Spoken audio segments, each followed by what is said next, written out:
Welcome back to Breakfast Central. Concerns are mounting over Nigeria's seeming gradual shift toward what many will call a one-party system, as the ruling All Progressives Congress APC continues to absorb opposition figures and expand its dominance nationwide.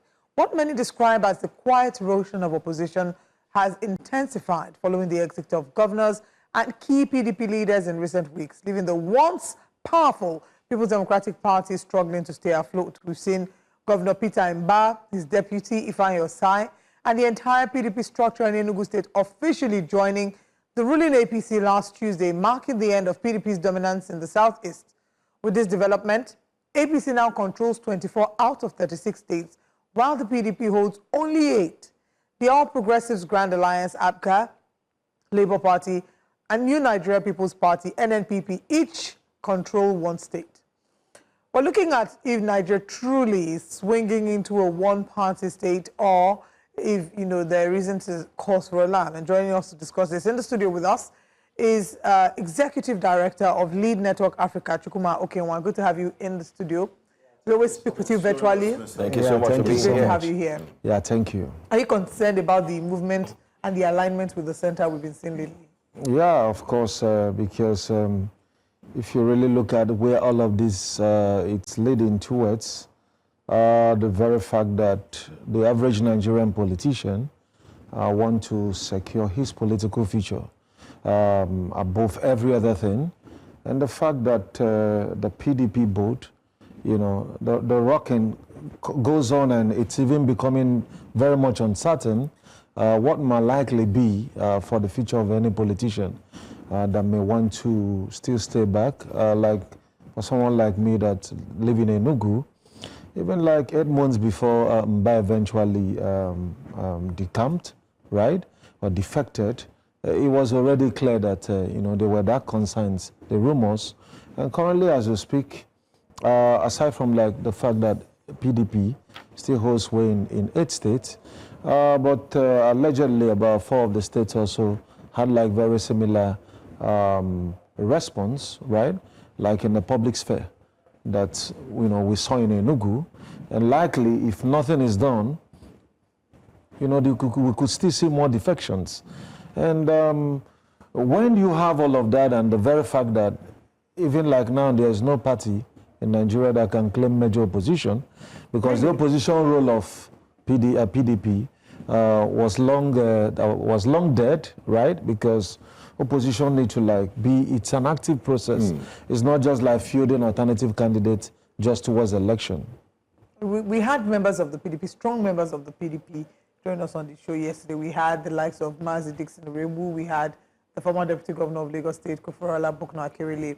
They both genuinely believe the PDP is a formidable party, and that, yes, it's going through internal wranglings, but not enough to destabilize the party, and especially looking at the party's outing and how many governors they were able to produce. So the people who still think that PDP is a formidable party, is it that they're sort of preventing themselves from facing a hard reality? Or is that for now the best opposition that Nigeria has? Well, I think they're just trying to feel good, because the simple truth, like it is said, that I know myself is the language of a drowning man.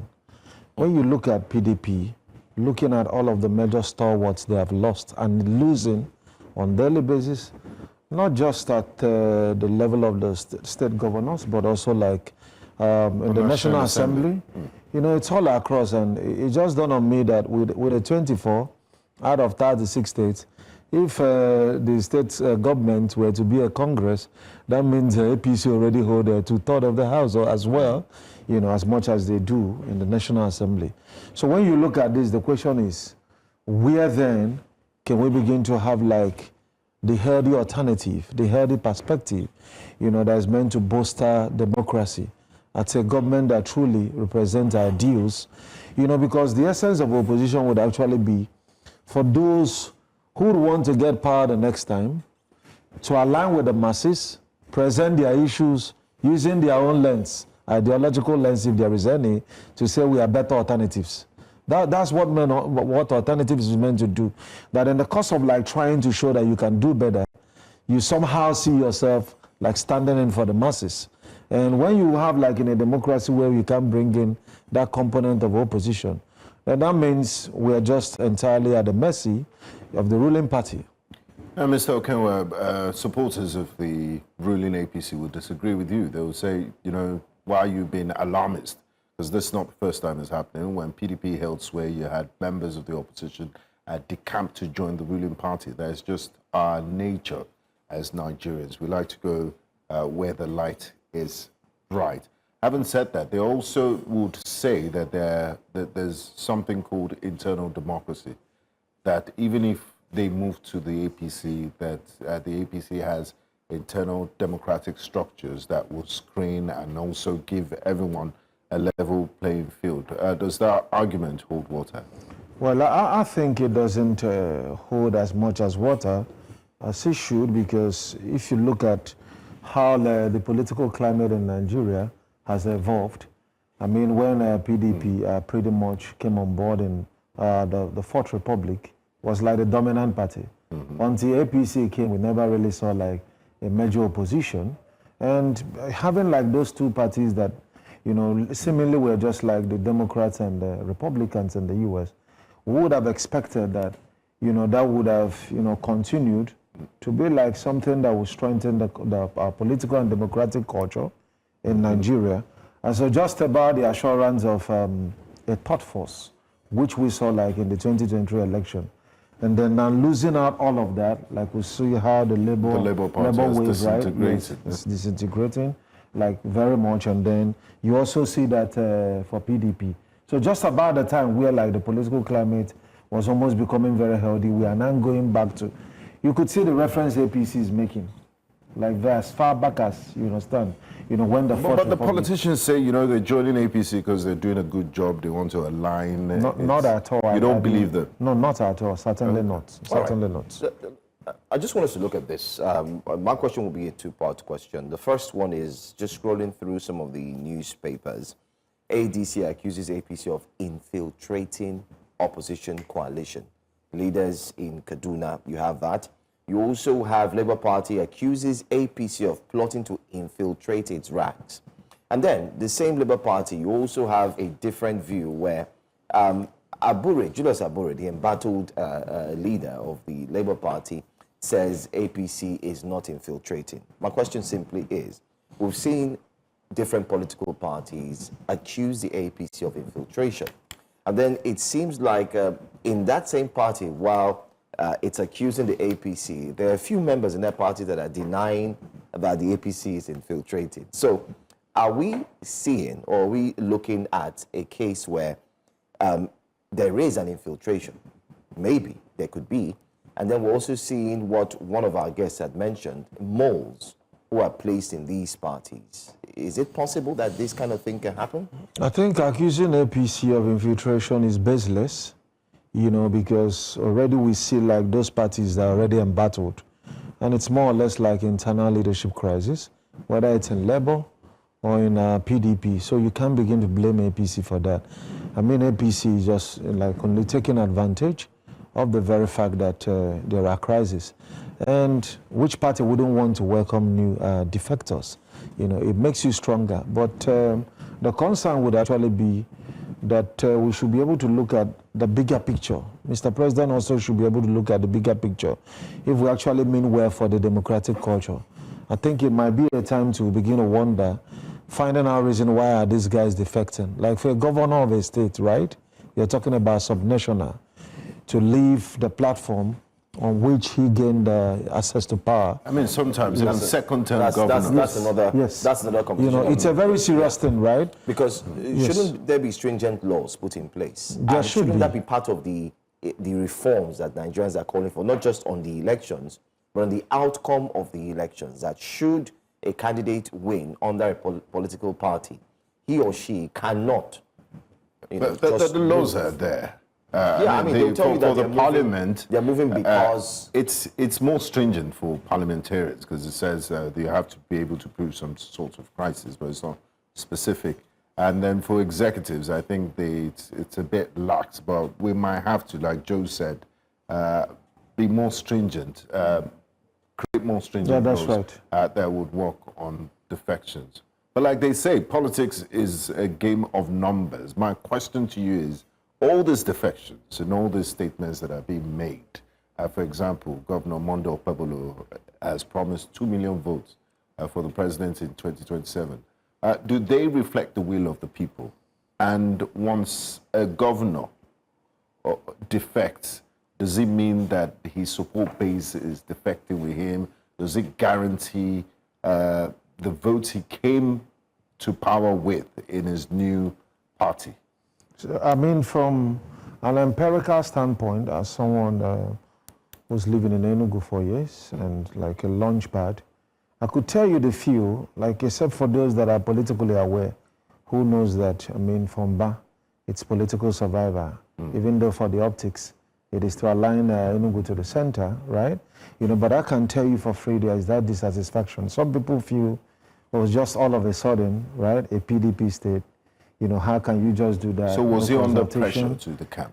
I think, well, using the word pressure might not be appropriate, right? Okay, you said political survival. How? Could you Yes, shed more political light on survival it? in the sense that with the way like PDP is embattled, Okay. it's really very clear that waiting to pick up a party nomination to run on that particular platform, you don't want to like feel the impact of maybe like dual leadership in a party or like an embattled party. Maybe at the end of the day, you are told you are not the authentic candidate. I mean, that could happen with anyone going in for PDP or Labour Party as things are at the moment. With the internal crisis. Yes, with the internal crisis. To mess him up. Yes. Yeah. So all you just have to do is that, okay, that the major edge that APC have, at least that's like the central government now, right? And it's You have stable. the might, right? They have like sufficient influence over INEC and the judiciary. Because also like another concern, like assuming we have a level playing ground where you are sure that INEC is going to do the needful, they're not going to renege on its guidelines.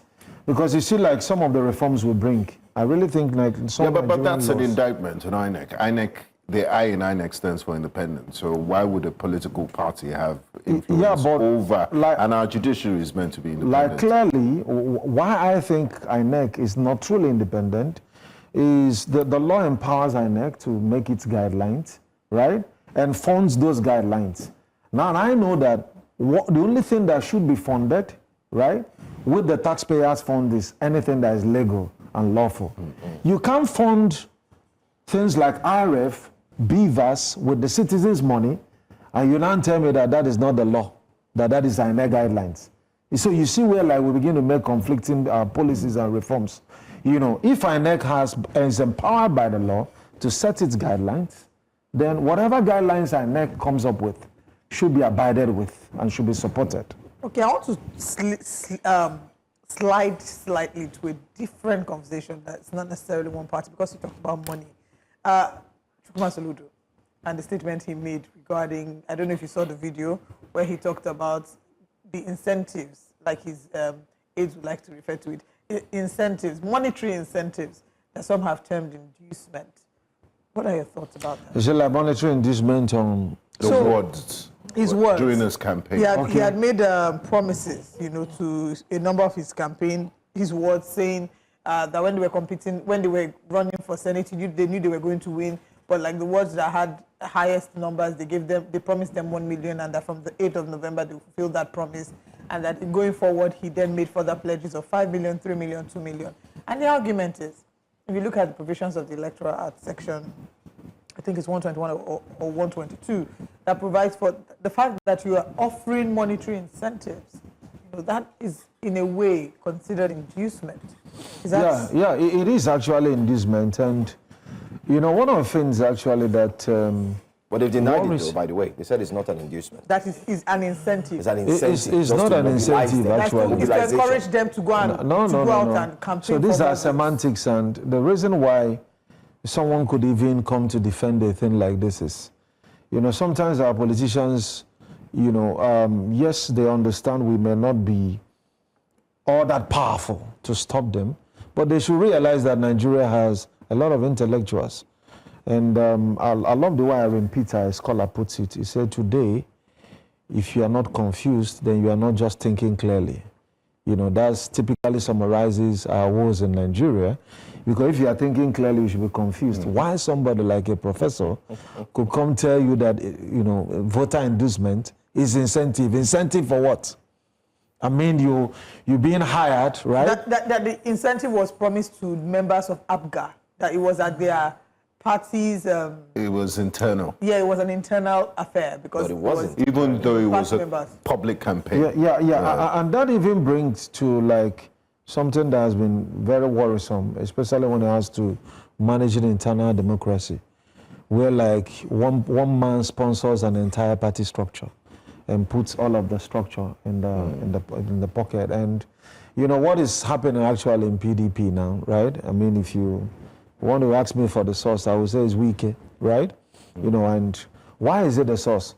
We know this guy has invested so much in that party. Before Atiku, who's been going back and forth, came, saw the party as a good shoe to wear. After a week, he must have polished it. You know, he ran with it, and at the end of the day, still went back to his cocoon as usual, waiting for the next election. And Wike, the spoiler, came in. And then he was able to do all you need to do, and everybody started running away from the party. So, you know, you see, one thing I love is calling a spade and not a farming implement. Because if you don't know where the source of the problem is, then you don't know how to address it. So citizens, especially those that are politically aware, if you want your political parties to work, that's what we call monthly dues. You should be able to fund the parties. When you fund party, then when it also comes to like, you know, sending candidates, you know, those that will even go for Congress, or we contest for one position or the other, it should be all part of the process. I do not understand like a case if it's at the level of the state, the governor will present lists, those that will go for Senate, that is not democracy. Yes, and when do we begin to address this fault lines? Because the more we continue like this, the more democratic structures we erode, and we see it becomes a very terrible situation. How do we fix this fault lines? Is it stringent laws? Is it... we're lost for answers. Yeah, like honestly, it's not as simple as maybe a mere academic exercise, because see, Nigeria situation sometimes, why it gets complex is, you know, the society is often interwoven. So when you want to address this challenge, you're also considering what's going to be the back end. Like for instance, for a stringent law to work, you need those in the temple of justice to be able to interpret justice in the way that's going to sustain justice. Because if at the end of the day you even come up with stringent laws and they go to the court and the courts quote one thing, make an exception to defend the defection, then what are you going to do about that? Like we even see like now, I mean, like for instance, if we have like a very decisive judiciary, you'll be sure like there would even be a case of dual leadership existing in some parties. But like something like Lebanon, where you have like an Obi-Living Labour Party, it's because of what judiciary, you know, the way, you know, playing about the case. Be very decisive, give like a fair judgment. Call a spade and not a famine implement. And with that, everyone that is involved, you know, judiciary has spoken, right? Yeah. This is the authentic leader. And it shouldn't be like maybe someone that if they declare, then it's something also that is a bit conflicting. It's obvious that we also have an issue with the judiciary. But I wanted to ask, what do you make of the most popular word being used, especially the past 6 months, psychophancy? And I'm sure you're aware of what's happening in River State. If you don't come in wearing the cap. Edo State, I beg your pardon. Yes, if you don't come in wearing the cap, Edo State. Yes. And then there's also the issue we saw at the National Assembly where the rejigged or changed national anthem was now replaced with all of these things. I mean, you've been following, you've done your study.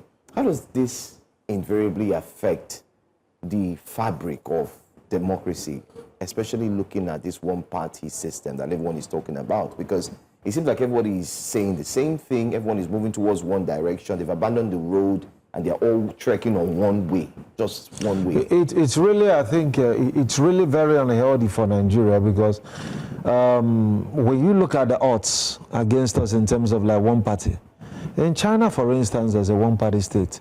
The very interesting thing is that the president doubles also as the general secretary of the party, but I can tell you, it's largely democratic, because nothing happens without really like the input of all the key stakeholders in the Communist Party, right? You know, I'm not speaking as an assumption. I mean, I've studied the system. I've traveled to China, particularly for like this particular course. Yeah. In Nigerian own case is that by default, whoever is the president is the party leader. I don't know where we got that concept. And so what you now have is a situation where all of those within the party delivers the structure to one man. And when that one now choose to become an autocrat, you control the structure that puts you there. So party is no more supreme, right? In Nigeria, it's like now it's one person deciding everything that happens. So invariably, so when he comes up with any policy, the party is going to defend that. Then there's not going to be any dissenting voice. And the next thing is that we've been worse off to like maybe some states like North Korea, if we allow what is about happening, because some of these other countries have like structures to mitigate like the situation where one person can just be all in all, right?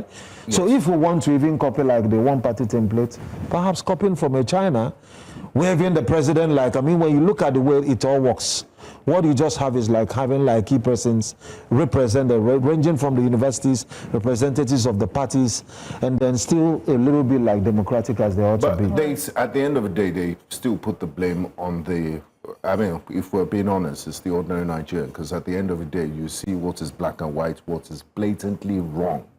And now it's almost like the lines are blurred. You can't even tell black from white. I give you an example.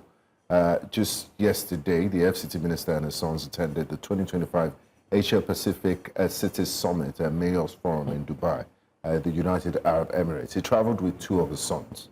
And he also traveled with the APC chairman of River State and also the PDP chairman of River State. So imagine if you're an opposition politician, you will have a field day going with this.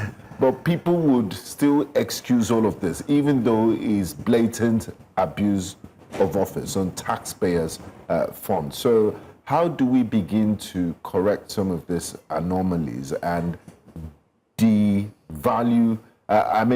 the emphasis on money? Because it's almost like if you can't beat them, you just join them. And the weaponization of poverty, how do we let ordinary Nigerians see beyond their noses and beyond that 5,000 naira and really think about their future? Is it up to 5,000 naira?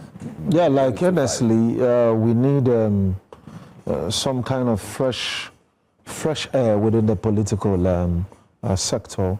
We need those with fresh ideas. You know, over time, we've always been talking about, crying out the fact that our parties are not ideological. And the question of ideology actually answers, who is this party meant for? Like in the US, when you talk about Democrats, you are talking about liberals. Yes, left. Yes, when you're talking about the Republicans, you're talking about conservatives, right? You know, so the question now when you say APC, PDP, who is APC meant for, right? you know, people don't understand until, except you stay in some of those societies, you realize that it's as serious as someone either may be converting from Islam to Christianity or Christianity to Islam. It's not as easy process, because these religions are very ideological. That's the way it is in America. Like for somebody, yes. You know, because it's entirely different thing. So when a Democrat is in power, right, they talk about globalization against nationalism, right? Open borders. Like everything is just all about, okay, the approach towards making America great is entirely different. Yeah. You know, just like when you come in family, some people believe spare the rod and let the child spoil. So ideology is... Yes, ideology is the most very, very, very foundational thing. People have said is APC. But they say you can't have ideology when you're hungry. Exactly. No, you see, so see the thing, the very point, and I think, so sometimes I think the problem with Nigerian, the average Nigerian mass that you see, is that of that elitist deceit, elite deceit, right? Because if you blame the mass that they are hungry and maybe they come out for political campaign and you don't negotiate what will carry you for the next 4 years, how hungry is that your hunger? Like something that if you just take pepper soup that day or just a bottle of beer at 1,000 that a politician gave you, I mean, you are so cheap. What happens? You understand? What happens the next day? And it's, I mean, you don't need rocket science. You don't need to know calculus and coordinate geometry for you to know that this 1,000 is not there. So how are we going to call that hunger? But the problem is that you see like some elites, right? within those political parties that should even ensure that things work well. You know what happens at the end of the day? You know, it's like, Baba, anything that Baba decides. That it's just like, very, very funny enough, like I've served in a government board before, right? You know, in Enugu State, where I served as a permanent board member of a board that controls, all the public state schools. An interesting thing, when I was called to serve like my region, the other two guys that came on board, like the usual thing of, okay, this is the chairman. And I say, what? We are going to follow the bylaws. I say, Chairman, I don't care you are related to His Excellency. We must do this work as it ought to be done. That's the kind of spirit that we You understand? Exactly. So we need people that can begin to, right? So sometimes I begin to wonder why. I mean, you just have like all across the strata of Nigeria, people that jump certain ages in Nigeria to get to where they are. Because otherwise, if you have those that can hold leaders accountable, whether within the political party, like what happened in Enugu State, very funny enough, where just because the governor is the campaign, all of a sudden, if you were PDP Ward 1, you automatically become APC. I've not seen like... Well, he's not the first to do that. I'm telling you the honest, we like... saw Imoeno as well. Yeah, but there was some pushback in our Based on what was warning. It was warning that if you don't move. But the funny thing is actually is like I'm wondering, right? How can, and interestingly, after doing that, the current PDP chairman come and said, PDP is still alive. And I'm like, you are still alive, right? After like just right under your carpet. You are not talking about politically appointed people by the governor. You're not just talking about those maybe political office holders. You are talking about the structure. We really need to go now. I mean, at the end of the day, it's politics of hunger, politics of survival, and politics that lacks moral compass. That's what we're running right now. Thank you so much for joining us.